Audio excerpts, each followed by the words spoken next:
Que sait-on précisément ce soir sur les circonstances de la catastrophe? On va s'y arrêter à présent dans le détail.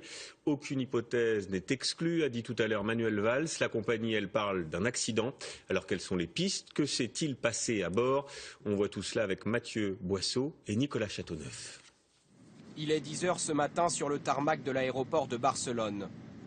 Décollage du vol 4U95-25 sans aucun problème, à peine un retard de 30 minutes. Direction Düsseldorf, arrivée prévue à 11h55.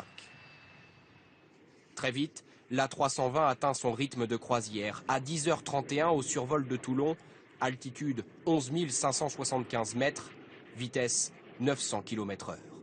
La trajectoire et les paramètres sont identiques au vol de la veille réalisé par un autre avion de la même compagnie. Tout est parfaitement normal, c'est ce qu'indiquent les données émises par l'avion et reçues en temps réel, d'abord par l'aéroport de Pise en Italie, puis celui de Cannes-Mandelieu. Mais à 10h32, tout bascule. C'est ce que révèlent ces données de vol, publiées par un site spécialisé qui suit la trajectoire de tous les avions. En bleu, l'altitude chute brutalement. En rouge, la vitesse se maintient avant de décliner, elle aussi. La météo est correcte, mais l'avion perd 1 km par minute. C'est 3 fois plus rapide que lors d'une descente normale. À 10h39, l'altitude est de 2667 mètres, en dessous de certains sommets du massif des Trois Évêchés.